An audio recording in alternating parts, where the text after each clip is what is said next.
વહાલા દોસ્તો, વિડીયોને અંત સુધી જરૂર જોજો, જોઈને તમારા પણ રૂવાડા ઊભા થઈ જશે. મારું નામ આશા છે. મને આશ્ચર્ય થયું કે મારા ભાઈ જે કામચોર હતા, આજે તે મહેનતી બની ગયા હતા અને તેની કમાણીથી અમારા ઘરમાં કોઈ વસ્તુની કમી ન હતી. પણ એવું તો શું હતું મારા ભાઈની અંદર જે બીજા કોઈની અંદર ન હતું? મારો ભાઈ કપડાં સીવતો હતો. તે કપડાં જેન્ટ્સ અને લેડીઝ બંને માટે સીવતો હતો. હવે અમારા વિસ્તારના બધા લોકો બજારમાં જતા અને મારા ભાઈની દુકાને તેમના કપડાં સિલાઈ કરાવવા માટે આપી જતા. જ્યારે મારા પિતા જીવતા હતા ત્યારે વિસ્તારના લોકો તેને પણ આટલા કપડાં આપતા ન હતા. જ્યારે મારા પિતા ભાઈ કરતાં સારા દરજી હતા. ભાઈએ તો મારા પિતા પાસેથી થોડું જ કામ શીખ્યું હતું. આખરે એવું તો શું થયું કે બધા લોકો મારા ભાઈ પાસેથી કપડાં સિલાઈ કરાવવા લાગ્યા અને ભાઈને આટલા પૈસા મળવા લાગ્યા. હું આ વાત પચાવી શકતી ન હતી. તેથી આ વાત જાણવા એક દિવસ મેં પ્લાન બનાવ્યો. પણ જ્યારે આ મામલો મારી સામે આવ્યો ત્યારે હું ચોંકી ગઈ અને મને મારા કાન પર વિશ્વાસ ન થયો. પછી મને પસ્તાવો થયો કે મારે આ બધું જ ન કરવું જોઈતું હતું. કારણ કે હવે મારા માથા પર મુસીબત નાચી રહી હતી અને તે પણ બહુ મોટી હતી. કારણ કે મારા ભાઈ અમારા વિસ્તારના લોકોના વધુ કપડાં સીવતા હતા અને અમારા વિસ્તારના તમામ લોકો સાથે તેમનો સારો વ્યવહાર હતો. અમારા વિસ્તારના લોકો વિસ્તારના દરજીઓને છોડીને અમારા શહેરના મુખ્ય બજારની અંદર બનેલી મારા ભાઈની દુકાન પર કપડાં સિલાઈ કરાવતા. જો કે અમારા વિસ્તારના દરજીઓ પણ સારા કપડાં સીવતા હતા. મારો ભાઈ આટલું સારું કામ કરી રહ્યો છે તે અમારા માટે સારી બાબત હોવી જોઈતી હતી. પણ ક્યાંક મને લાગ્યું કે કંઈક ખોટું છે. તેથી જ મેં તેની જાસૂસી કરવાનું શરૂ કર્યું. અમે 3 ભાઈ બહેન હતા. મારા 2 ભાઈઓમાં હું સૌથી નાની હતી. અમારા પિતા ન હતા. અમારા ઘરની બધી જવાબદારી મારા મોટા ભાઈના ખભા પર હતી. પરંતુ મારા મોટા ભાઈએ જે પણ કામ કર્યું તેને હંમેશા નુકસાન જ સહન કરવું પડ્યું. ખબર નહીં તેના નસીબમાં શું લખ્યું હતું. માતા પણ તેનાથી ખૂબ કંટાળી ગઈ હતી. પરિસ્થિતિ દિવસે દિવસે બગડતી જતી હતી. અમારા ઘરના સંજોગો શરૂઆતથી એવા ન હતા. કારણ કે મારા પિતા ખૂબ જ મહેનતુ માણસ હતા અને તેમને ખૂબ મહેનત કરીને આ ઘર બનાવ્યું હતું. અમને ક્યારેય કોઈ વસ્તુની કમી થવા દીધી ન હતી. તેને અમને ત્રણેયને ભણાવ્યા, પર મોટા ભાઈએ ભણવા માટે ખૂબ પ્રયત્ન કર્યો. પરંતુ તેને 8 થી વધુ અભ્યાસ કર્યો ન હતો. મેં પણ હાઈસ્કૂલ પૂર્ણ કરી હતી અને મારા બીજા ભાઈએ પણ હાઈસ્કૂલ પૂર્ણ કરી હતી. મારા મોટા ભાઈનું નામ રાજીવ અને નાના ભાઈનું નામ રાહુલ હતું. જ્યારે પણ રાજીવભાઈ ક્યાંક જતા હતા અને કોઈ પણ કામ કરવાનો પ્રયાસ કરતા હતા ત્યારે તેઓ મહેનત કરવામાં અસમર્થ રહેતા હતા. આજના સમયમાં દરેક કામ સખત મહેનતથી થાય છે. મહેનત વગર કોઈ પૈસા આપી શકતું નથી. પણ મારો ભાઈ આ સમજી શકતો નહીં. અમે તેમને સમજાવવાનો પ્રયત્ન કરીને થાકી ગયા હતા. રાહુલભાઈ નોકરી કરતો હતો. તેને થોડા પૈસા મળતા હતા જેથી અમારો પરિવાર ચાલી રહ્યો હતો. જીવન બરાબર ચાલી રહ્યું હતું, પણ જીવનમાં કોઈ મજા નહોતી જેવી પપ્પાના સમયમાં હતી. પૈસાનો તો સવાલ ન હતો, પણ મારી માતાને ચિંતા હતી કે મારો ભાઈ સૌથી મોટો છે અને તે કંઈ કામ કરતો નથી અને તેના લગ્ન પણ બાકી છે. કારણ કે આજના જમાનામાં છોકરીના માતા પિતા પોતાની દીકરી માટે માત્ર છોકરો જ નથી શોધતા, પણ છોકરાનો પગાર, તેનું ઘર બધું જ જોવે છે. અને આ અમને સૌથી વધુ ચિંતિત કરતું હતું કે તો પછી ભાઈના લગ્ન કેવી રીતે થશે. પણ ઘરમાં ભાઈનું વર્તન દિવસે ને દિવસે ચીડચીડું બનતું જતું હતું. મમ્મી હંમેશા તેને ટોના મારતી કે તેના લગ્ન કેવી રીતે થશે. કોઈ તેમને તેની પુત્રી કેવી રીતે આપશે. તારે સખત મહેનત કરવી પડશે અને ઘરની સંભાળ રાખવી પડશે. એટલા માટે અમે તારા લગ્ન કરી શકીએ નહીં તો અમે બીજા કોઈની દીકરીને અમારા ઘરમાં લાવીને તેનું જીવન બરબાદ કરવા નથી માંગતા. માની વાત સાંભળીને ભાઈ હંમેશા મા પર ગુસ્સે થતો. ક્યાંની નોકરી ન મળવાને કારણે તે ઘણો ચીડચીડો થઈ ગયો હતો અને જો તેને ક્યાંની નોકરી મળી અને ત્યાં મહેનતનું કામ હોતું તો ભાઈ કરી શકતો ન હતો. જ્યારે મારા પિતા જીવતા હતા ત્યારે તેની પાસે એક દુકાન હતી જ્યાં તે ટેલરિંગનું કામ કરતા હતા. તેને તે દુકાન મેન બજારની અંદર ખોલી હતી જ્યાં તે સારી એવી કમાણી કરતા હતા. તે મહિલાઓના કપડાં સીવતા હતા. પપ્પાએ ક્યારેય અમને કોઈ વસ્તુની કમી ન થવા દીધી. તે દિવસ રાત સીવવાનું કામ કરતા. અમારા મહોલ્લાના લોકો જાણતા હતા કે મારા પિતા સારા દરજી હતા. તેમ છતાં તેઓ તેમના કપડાં મારા પિતા પાસે સીવડાવતા ન હતા. 1-2 માકોથીઓ જ હતા, જે માત્ર મીતાને 1-2 પાડોશીઓ જ હતા જે મારા પિતાને કપડાં આપતા.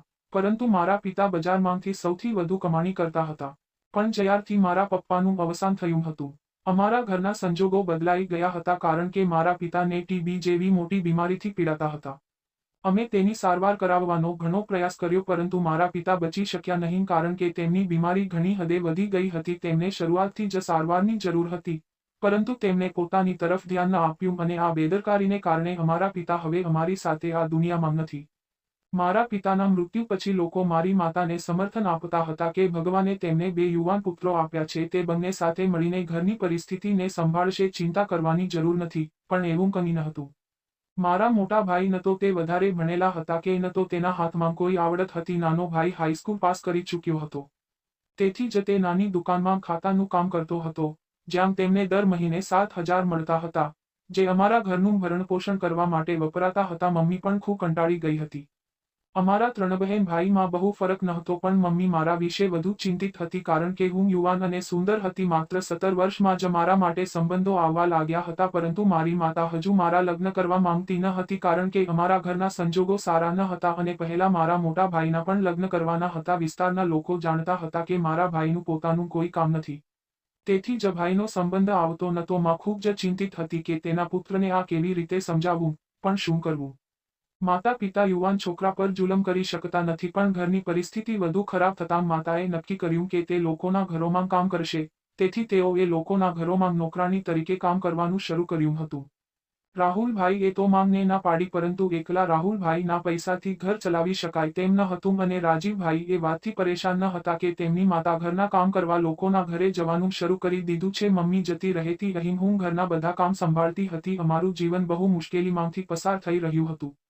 પછી એક દિવસ ભાઈએ માતાને કહ્યું કે પિતાની એ જ જૂની દુકાન છે જે મુખ્ય બજારમાં હતી, તેને ફરીથી ભાડે રાખવા માંગે છે. મમ્મીએ કહ્યું, તું એ દુકાનનું શું કરીશ? અમને વધુ મુશ્કેલીમાં ન મૂકતો, અમે પહેલેથી જ ખૂબ પરેશાન છીએ. ભાઈએ તેને કહ્યું, તેને થોડા પૈસાની જરૂર છે કારણ કે તે દુકાનના માલિકને એડવાન્સ આપવા માંગે છે. માતા તેને પૈસા આપવા તૈયાર ન હતી કારણ કે ભાઈ દર વખતે તેની અપેક્ષાઓ પર ખરો ઉતરતો ન હતો. ભાઈએ તો જીદ બાંધી લીધી હતી કે તેને થોડા પૈસાની જરૂર છે જેથી તે દુકાનના માલિકને એડવાન્સ આપી શકે. મમ્મીએ પૂછ્યું કે તું દુકાનમાં શું કરીશ? તો ભાઈએ કહ્યું કે હું મારા પિતાનું કામ કરીશ, હું તેને ફરીથી ચલાવવા માંગુ છું. અમને બધાને એ જાણીને નવાઈ લાગી કે ભાઈને મહેનત કરવાનું ક્યાંથી જ આવ્યું. તેને મમ્મીને ઘણી ખાતરી આપી હતી કે આ વખતે એવું કંઈ નહીં થાય, તે મહેનતથી કપડાં સીવશે અને પૈસા હાથમાં આપશે. તેથી મમ્મીએ ગમે તેમ ભેગા કરી એડવાન્સ પૈસા મારા ભાઈને આપી દીધા. પણ મારી માતાના દિલમાં ક્યાંક ને ક્યાંક એમના પૈસા વેડફાઈ જવાની ચિંતા હતી.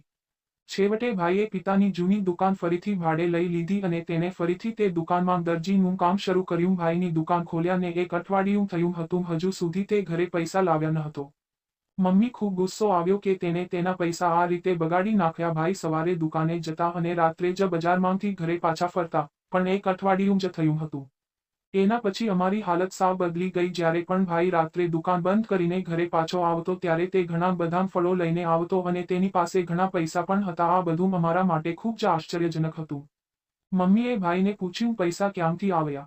તો ભાઈ કહેતો કે તેને દુકાન ખોલી છે અને ટેલરિંગ કરે છે, આ બધી તેની કમાણી છે. પણ ભાઈ જે કહે તે અમે માની શકતા ન હતા. તો પણ હું મમ્મીને સમજાવતી કે ભાઈથી હવે તને શું તકલીફ છે? હવે તારે ચિંતા કરવાની જરૂર નથી. ભાઈ મહેનત કરીને પૈસા કમાવા લાગ્યા છે. હવે ધીમે ધીમે અમારા ઘરની પરિસ્થિતિ સારી થઈ જશે. પણ મને પણ કંઈક ખોટું લાગતું. અમારા ખર્ચા માટે ભાઈ અમને બધાને નાની નાની રકમ આપતા. અમને બધા ખૂબ ખુશ હતા. અમારું ઘર પુષ્કળ રાશનથી ભરેલું હતું. હવે કોઈ વસ્તુની કમી ન હતી. દિવસો આમ જ પસાર થઈ રહ્યા હતા અને હકીકતમાં ખૂબ જ સરસ જઈ રહ્યા હતા. ભાઈને આવી મહેનત કરતા જોઈને અમે બધા ખૂબ ખુશ હતા, પરંતુ મારી માતા હજુ પણ ખુશ ન હતી. તેને લાગ્યું કે ભાઈ સિલાઈની આડમાં કોઈ ખોટું કામ કરી રહ્યા છે. મારા ભાઈ ગમે તેટલા આળસુ હતા પણ તે ખોટા ન હતા. મને આ અંગે સંપૂર્ણ વિશ્વાસ હતો. મારો ભાઈ બેઈમાન ન હતો કે ચોર પણ ન હતો. ભાઈ ઘરે ખાવા પીવા માટે ઘણી બધી અદ્ભુત વસ્તુઓ લાવતા હતા. તેથી હું મારા ભાઈને કહેતી હતી કે ભાઈ, આ દિવસોમાં તમારું કામ ખૂબ જ સારું ચાલી રહ્યું છે. મારી આ વાત પર ભાઈ બહુ ખુશ થતા અને કહેતા કે હા, હું લોકોના કપડાં સીવું છું. લોકો નહીં, મારા હાથના સિલાઈ કરેલા કપડાં બહુ ગમે છે, પરંતુ હું મોટાભાગે મહિલાઓના કપડાં સીવું છું કારણ કે લેડીઝ કપડામાં ડિઝાઇનિંગ વર્ક વધુ હોય છે. આ કારણે મને તેમના કપડાં માટે વધુ પૈસા મળે છે. પરંતુ ભગવાનનો આભાર, મારું કામ ખૂબ જ સારી રીતે ચાલી રહ્યું છે. અમે બંને ભાઈ બહેન વાત કરી રહ્યા હતા ત્યારે માં અમારી વચ્ચે આવી અને કહ્યું, તું આ જ કામ કરે છે ને? કંઈ ખોટું તો કરતો નથી ને? ભાઈએ કહ્યું, હું શું ખોટું કરીશ? મમ્મી, શું તમે હજી પણ મારા પર શંકા કરો છો? વિશ્વાસ ન આવતો હોય તો બજારમાં આવો અને મારી દુકાનમાં બેઠેલા ગ્રાહકોને જુઓ અને જુઓ કે મારી પાસે કેટલા લોકો આવો છે. ભાઈની વાત સાંભળીને માં ચૂપ થઈ જતી. વિસ્તારના ઘણા લોકો મારા ભાઈની દુકાને કપડાં સિલાઈ કરાવવા જતા હતા. માતાને લાગ્યું કે ભાઈ કંઈક ખોટું કરી રહ્યા છે. એક વ્યક્તિ પાસે આટલા પૈસા આવે છે જેને ક્યારેય મહેનત કરી નથી અને હવે તે ફક્ત સિલાઈ કામ કરીને આટલા પૈસા કમાય છે તે વિચિત્ર હતું, પણ મારા ભાઈએ કહ્યું કે હું ઈમાનદારીથી પૈસા કમાઉં છું અને પછી મારા પિતાના કારણે પણ કેટલાક લોકો મારા ભાઈને કપડાં આપતા હતા, કારણ કે મારા પિતા પણ આ જ દુકાનમાં સિલાઈ કરતા હતા અને તે ખૂબ વૃદ્ધ દરજી હતા. મારા પિતાના અવસાન પછી ભગવાનનો આભાર કે દુકાન માલિકે હજુ સુધી આ દુકાન કોઈને ભાડે આપી ન હતી. એક દિવસ મને મારા ભાઈની દુકાન જોવાની ઈચ્છા થવા લાગી, તેથી મારી માતાને કહ્યા બાદ હું મારી એક મિત્ર સાથે રાજીવભાઈની દુકાને ગઈ હતી. તેની દુકાન ખૂબ જ સુંદર હતી અને ખૂબ જ સારી જગ્યાએ હતી. તેને ઘણા મશીનો પણ લગાવ્યા હતા અને તે ત્યાં બેસીને પુરુષો અને મહિલાઓના કપડાં સિલાઈ કરતા હતા. લોકો મારા ભાઈ સાથે ખૂબ આદરપૂર્વક વર્તન કરતા અને તેમના માથા પર હાથ મૂકી રહ્યા હતા. આ બધું જોઈને મને ખૂબ આનંદ થયો અને આશ્ચર્ય પણ થયું હતું. હું ખુશ હતી કે લોકો મારા ભાઈને ઇજ્જત આપે છે, પરંતુ મને આશ્ચર્ય થયું કે જે લોકો પહેલા મારા ભાઈને આળસુ કહેતા હતા અને તેને ક્યારેય કોઈ કામ આપવા તૈયાર ન હતા, એ જ લોકો હવે મારા ભાઈને ખૂબ ઇજ્જત આપતા હતા અને તેમના પરિવારના સભ્યોના કપડાં પણ તેની દુકાન પર સીવવા લાવી રહ્યા હતા. અમારા વિસ્તારના લોકો પણ ભાઈના વખાણ કરતા કે તેનો મોટો દીકરો રાજીવ કેટલી મહેનત કરે છે, તેને તેના પિતાની દુકાન કેટલી સારી રીતે સંભાળી છે, ઘરની પરિસ્થિતિ પણ સુધરી ગઈ છે. એક દિવસ એક પત્રકાર અમારા ઘરે આવ્યો અને મારા ભાઈનો ઇન્ટરવ્યૂ લેવા માંગતો હતો. તેને કહ્યું કે અમે અમારી ચેનલ પર તમારો ઇન્ટરવ્યૂ ચલાવવા માંગીએ છીએ, કારણ કે મારા ભાઈની દુકાનનું નામ દૂર દૂર સુધી પ્રખ્યાત થઈ રહ્યું હતું. પણ ભાઈએ ઇન્ટરવ્યૂ આપવાની સ્પષ્ટ ના પાડી દીધી અને પછી તેની ઘણી જીદ કરવાથી ભાઈએ પોતાનો ઇન્ટરવ્યૂ આપ્યો હતો. મારા ભાઈ પર એક નાનકડો અહેવાલ બનાવવામાં આવ્યો હતો જે સ્થાનિક ચેનલ પર ચલાવવામાં આવ્યો હતો. વિસ્તારના લોકો મારા ભાઈની ખૂબ પ્રશંસા કરી રહ્યા હતા અને મારો ભાઈ અમારા વિસ્તારમાં ખૂબ પ્રખ્યાત થઈ ગયો હતો. આ રીતે તેનું કામ પણ વધ્યું અને તેની મહેનતનું ફળ પણ મળ્યું. પરંતુ આ બાબતે મારો નાનો ભાઈ રાહુલ રાજીવભાઈ પર ખૂબ ગુસ્સે થઈ રહ્યો હતો. તેને આ બધું બિલકુલ ગમતું ન હતું, કારણ કે શરૂઆતમાં અમારું ઘર રાહુલભાઈની કમાણી પર જ ચાલતું હતું. રાજીવભાઈ એ ગયા મહિને જ તેની દુકાન પર કામ કરવાનું શરૂ કર્યું હતું અને એક મહિનામાં તેને અમારા ઘરની કિંમત વધારી દીધી હતી. હવે મારા રાજીવભાઈ માટે સંબંધો આવવા લાગ્યા હતા, પરંતુ હવે અમારા ઘરની સ્થિતિ સારી હોવાથી મારી માતા નાના કુટુંબની નહીં પણ અમીર પરિવારમાંથી છોકરી લાવવા માંગતી હતી. માતાએ કહ્યું કે હવે અમે રાજીવના લગ્ન ખૂબ જ ધામધૂમથી કરીશું. હું પણ ઈચ્છતી હતી કે મારા ભાઈના લગ્ન ખૂબ જ ધામધૂમથી થાય. મારી માતાએ કહ્યું હતું કે તે મારા ભાઈના લગ્ન પહેલા કરાવશે અને પછી મારા લગ્ન કરાવશે અને રાહુલભાઈના લગ્ન છેલ્લે કરશે, કારણ કે તે રાહુલભાઈને કહેતી કે તું તારા રાજીવભાઈની જેમ તું પણ કંઈક એવું કામ ગોઠવી દે જેના દ્વારા તું ફેમસ થઈ શકે અને ઘણા પૈસા પણ કમાઈ શકે. મારા રાજીવભાઈ માટે ઘણા સંબંધો ચાલતા હતા. લોકો તેમની દીકરીના લગ્ન મારા ભાઈ સાથે કરાવવા માટે તરસતા હતા. આખરે મારી માતાએ રાજીવભાઈ માટે એક છોકરી પસંદ કરી હતી. તે ખૂબ જ સુંદર અને શિક્ષિત હતી અને અમીર પરિવારની હતી. હવે અમે પણ અમીરો જેવા કપડાં પહેરતા હતા, સારી રીતે ખાતા પીતા હતા. આખરે મારા ભાઈનો સંબંધ ફાઇનલ થઈ ગયો અને લગ્નની તારીખ 4 મહિના પછી જ નક્કી થઈ ગઈ. હું મારા ભાઈના લગ્નની તૈયારી ખૂબ જ ધામધૂમથી કરી રહી હતી. હવે એવું લાગતું હતું કે જીવનમાં કોઈ વસ્તુની કમી નથી. ખરેખર પૈસા આપની બધી ઈચ્છાઓ પૂરી કરી શકે છે. પૈસાના કારણે જ જીવન સુંદર છે. લોકો કહે છે કે પૈસામાં ઘણી શક્તિ હોય છે. જેની પાસે પૈસા છે તેની પાસે બધું છે, તેની પાસે દરેક પ્રકારના સંબંધો પણ છે. આજના સમયમાં જેમની પાસે પૈસા નથી, લોકો તેને કોઈ કિંમત આપતા નથી. રાતના સવારે 2 વાગ્યા હતા. હું પાણી પીવા જઈ રહી હતી, પણ પછી અચાનક મેં મારા ભાઈને જોયા. તે અમુક હિસાબની ચોપડીઓ લઈને બેઠા હતા. કદાચ તે તેની દુકાનના બિલો તૈયાર કરી રહ્યા હતા. જ્યારે તેને જોયું કે હું જાગી રહી છું, તેને મને તેના રૂમમાં બોલાવી તેને મારી પાસે આખા મહિનાનો હિસાબ જમા કરાવ્યો હતો. મને બહુ નવાઈ લાગી કે મારા ભાઈએ લોકોના કપડાં સિલાઈ કરીને મહિને 50,000 રૂપિયા કમાઈ લીધા હતા. જ્યારે મારા પિતા જ્યારે કપડાં સિલાઈ કરતા હતા, ત્યારે તેઓ મહિને માત્ર 10,000 રૂપિયા અથવા 12,000 રૂપિયા જ મેનેજ કરી શકતા હતા. ભાઈએ ઘણી પ્રગતિ કરી હતી. હવે દર મહિને ભાઈના ખાતામાં આટલા બધા પૈસા આવવા લાગ્યા. ભાઈએ તેની પત્ની માટે ઘણા દાગીના પણ બનાવડાવ્યા હતા અને તેના ઘરેણાંની સાથે મારા લગ્નની પણ વ્યવસ્થા કરી હતી. હું મૂંઝવણમાં હતી કે મારા ભાઈ પાસેથી કેટલા લોકો કપડાં સિલાઈ કરાવે છે જેથી તે આટલી બધી નોટો છાપી રહ્યા છે. એક દિવસ મારી મિત્ર અમારા ઘરે આવી. તે ક્યારેક મારી સાથે વાત કરવા અમારા ઘરે આવતી. જ્યારે મેં તેની તરફ જોયું તો તેના કપડાં પર મારા ભાઈની દુકાનનું લેબલ હતું. જ્યારે મેં મારી મિત્રને પૂછ્યું, શું તમે મારા ભાઈ પાસેથી કપડાં સીવડાવ્યા છે? તેને કહ્યું, હા, જુઓ કપડાં કેટલા સરસ સીવ્યા છે તમારા ભાઈએ. તેથી જ તેણે મારી પાસેથી એક સૂટ માટે 10,000 રૂપિયા લીધા છે. મારી મિત્રની વાત સાંભળી મારા અને મારી મમ્મીના હોશ ઉડી ગયા. તે કહેવા લાગી, તમે નથી જાણતા કે તમારો ભાઈ સૂટ સિલાઈ કરવા માટે 10,000 રૂપિયા ચાર્જ કરે છે. મેં ના માથું હલાવ્યું. જો કે મારી માતા હજુ ચોંકીને જ બેઠી હતી. મારી મિત્રના ચહેરા પરથી લાગ્યું કે ઉતાવળમાં આ તેના મોંમાંથી નીકળી ગયું હતું. હવે તે બીજું કશું કહેવા માંગતી ન હતી. તેણે કહ્યું કે હા, મેં માત્ર 10,000 રૂપિયા આપ્યા છે. આજકાલ 10,000 રૂપિયામાં આવે છે શું?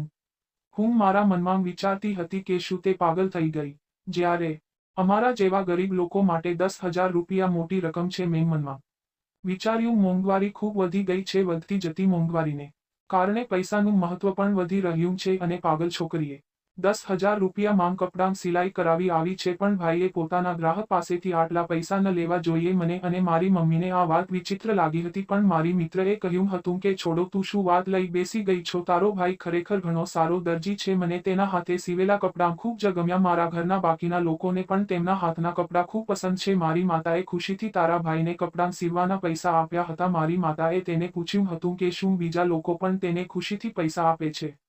તો તે આ બાબતે મૌન રહી અને તેને કહ્યું કે મને ખબર નથી.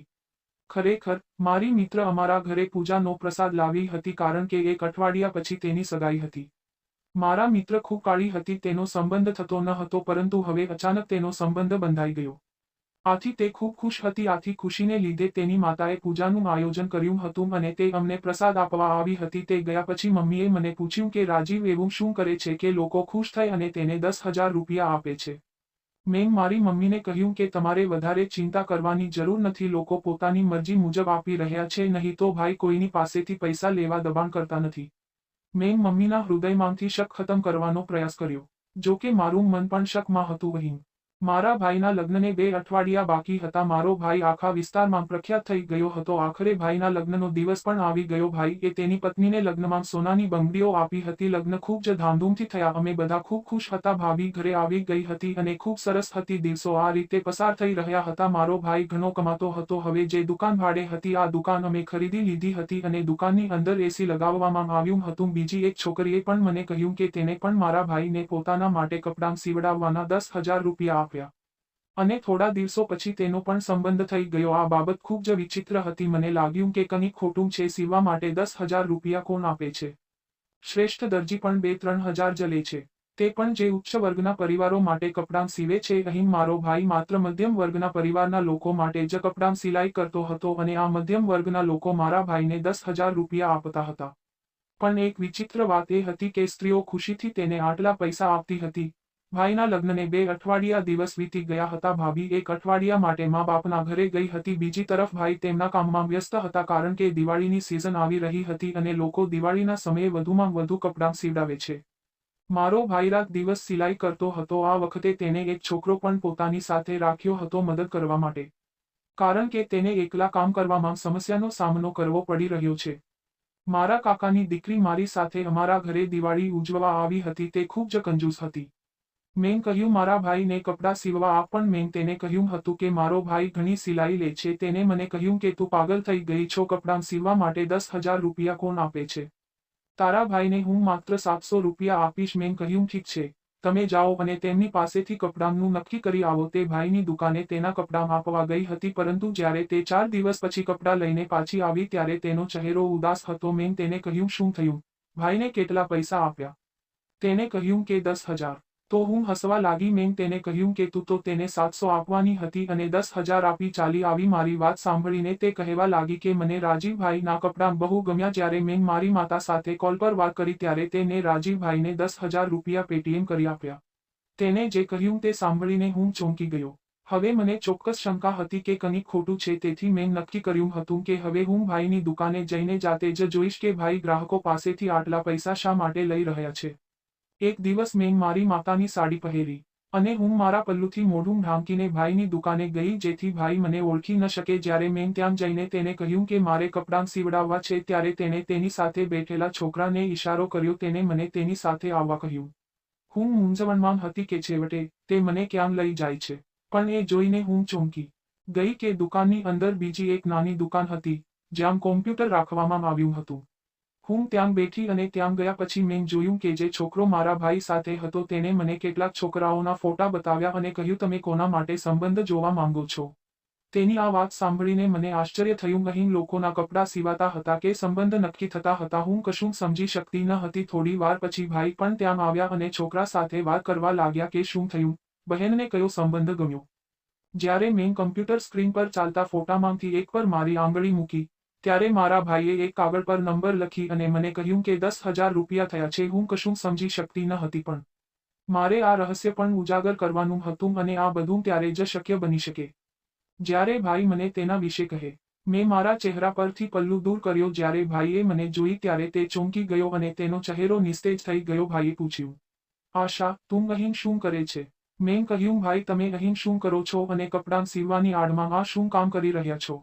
મારા ભાઈએ શરમ અનુભવી અને આંખો નીચી કરીને કહ્યું કે હું તારી સાથે ખોટું નહીં બોલીશ કારણ કે તું મારી બહેન છો અને હું મારી બહેનને સારી રીતે ઓળખું છું.